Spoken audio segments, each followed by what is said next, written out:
Hey YouTube, as sprinters, the biggest problem a sprinter could possibly face other than injury would be a speed plateau. Speed plateau being when say your max speed is like 20 miles per hour. You go through an entire season and then you get your personal best, and then the next season rolls around and your max speed is still 20 miles per hour. So you haven't actually improved. And the only way you can improve is by changing your form. And maybe you haven't changed your form enough, so you've encountered a speed plateau. Couple different ways you can deal with that.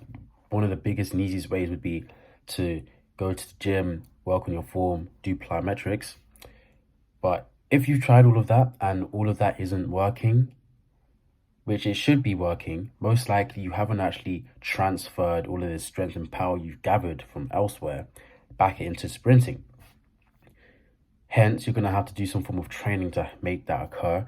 And one of the easiest ways to do that would be through ins and outs.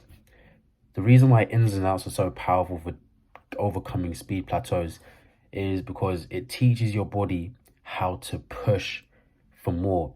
And when it feels like it's basically at its limit, push through.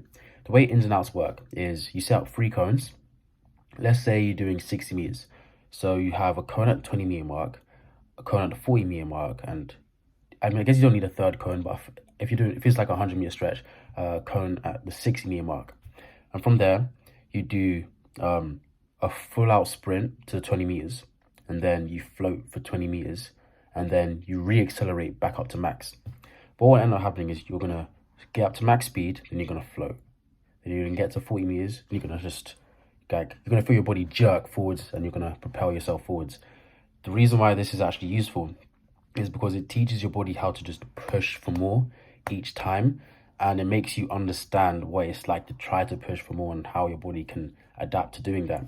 So what ends up happening is when you're training, you're actually faster than you think you are, but your body hasn't realized this and it hasn't adapted to it. It's not used to it.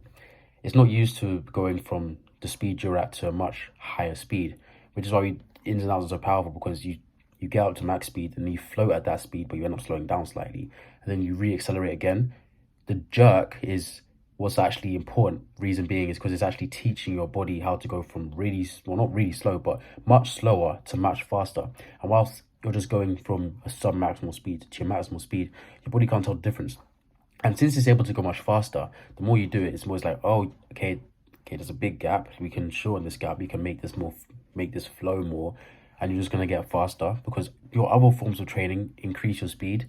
But like I said, your body's not used to it. Because it's not used to it, it's not going to be willing to give you what it's not used to. There are a couple of other ways you can overcome speed plateaus. One of them I found was by doing downhill sprints.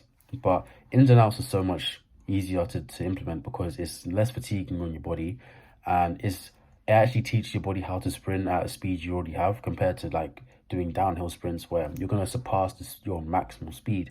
And when you actually get onto a flat, you're going to be there might not be any crossover as well, but you're going to wonder, why am I not as fast as I am when I'm going downhill? And that's purely because gravity was on your side. It's usually, you can make it go onto your side, but not to the degree it would be in downhill sprints.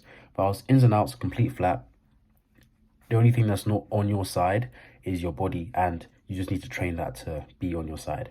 And as long as you're able to do that, the ins and outs will help you overcome your speed plateaus.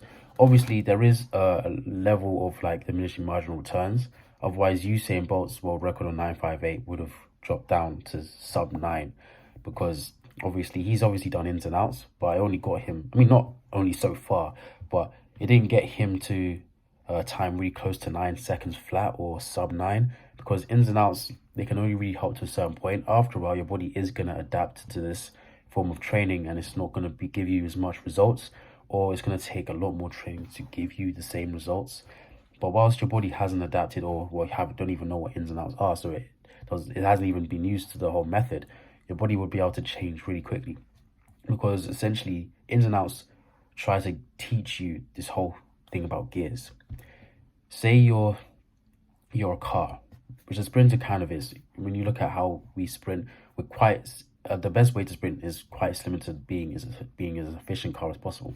But say you're a car and you've got 3 gears, yeah. You start driving, you change gears, then you get faster, and you change gears, then you get to gear 3. Gear 3, you start stalling. This is your max speed. You can't go any faster. But what if I was to give your car an extra gear? What if you used to get another one after that? Gear 4, gear 5, and you was just keep going. Just keep going. And let's say this car was able to drive at an infinite speed, was able to keep going. What would end up happening is you just be getting faster and faster and faster and faster, essentially. And what the ins and outs do is they essentially give you that gear. Not so much the gear because you technically already had the gear, but they give you the opportunity to get into that gear. Because what will end up happening is if such a season was to happen to you where you was like going at a certain max speed and then the next season same speed, is you'll feel like you can go faster, but your body just won't let you go faster because obviously it's really hard to stagnate unless you get injured. But your body wants to go faster, but it's just not capable. Even if you haven't had a season where you've had a repeat, there's probably been a couple of points whilst you're training or you're in a race where it's like, I can go faster, my body just won't let me move faster. So what can I do? You can do ins and outs. Obviously, if you have a race quite soon, ins and outs won't be able to give you an adaptation within that time frame. Most likely, it might happen, depending on how quickly you adapt. But understanding why ins and outs exist and how to actually get into that gear is important. Because before you do ins and outs, essentially you're like trying to change the gear, but you just won't.